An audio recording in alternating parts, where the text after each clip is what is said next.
Big boss season 6 live അപ്ഡേഷനിലേക്ക് എല്ലാവർക്കും സ്വാഗതം. ഇപ്പോഴിതാ റോക്കി നാട്ടിലെത്തിയിരിക്കുകയാണ്. നാട്ടിലെത്തിയപ്പോൾ തന്നെ വൻ സ്വീകരണമാണ് റോക്കിക്ക് കിട്ടിയിരിക്കുന്നത്. റോക്കി വന്ന് മീഡിയക്കാരോട് പറഞ്ഞതൊക്കെ ഇതായിരുന്നു: ഞാൻ അവിടെ 100 ദിവസം കൊണ്ട് കൊടുക്കേണ്ട കണ്ടന്റ് എല്ലാം കൊടുത്തു കഴിഞ്ഞു എന്നും പറയുന്നു. അതോടൊപ്പം തന്നെ എനിക്ക് പുറത്തു വരണമെന്നൊരു ആഗ്രഹവും ഇല്ലായിരുന്നു. ഒരാണെന്ന നിലയിൽ അവന് ദേഷ്യം വരുന്ന ഭാഗങ്ങളാണ് താടി എന്നുള്ളത്. അവിടെ കയറി പിടിച്ചതുകൊണ്ടൊക്കെയാണ് എനിക്ക് ദേഷ്യം വന്നതെന്നും അതുകൊണ്ടാണ് ഞാൻ അടിച്ചതെന്നും പറയുന്നു.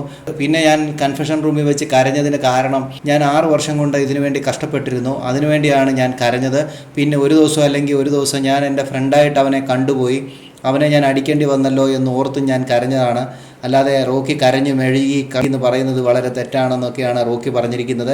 ബാൻഡ് മേളത്തിൻ്റെ അകമ്പടിയോടുകൂടിയാണ് റോക്കിയെ അവർ വരവേറ്റത് തന്നെ. കിരീടം വെച്ചു കൊടുത്തും മാലയിട്ടുമാണ് റോക്കിയെ അവർ സ്വീകരിച്ചത് തന്നെ. എന്തുവായാലും റോക്കിക്ക് ഇനിയും കുറേ കാര്യങ്ങൾ പറയാനുണ്ടെന്ന് മീഡിയ പറഞ്ഞു. കൂടുതലായിട്ട് കാര്യങ്ങളൊന്നും പറയാതെ തന്നെയാണ് റോക്കി അവിടുന്ന് പോയത്. ഇനിയും വരും നിമിഷങ്ങളിൽ റോക്കി എന്തൊക്കെ പറയും, എന്താണ് കാരണം എന്നൊക്കെ പറയും. കൂടുതൽ ബിഗ് ബോസിൻ്റെ ലൈവ് അപ്ഡേഷനൊക്കെ ഈ ചാനലുണ്ടാകും. ചാനൽ സബ്സ്ക്രൈബ് ചെയ്യാൻ മറക്കല്ലേ ഗൈസ്.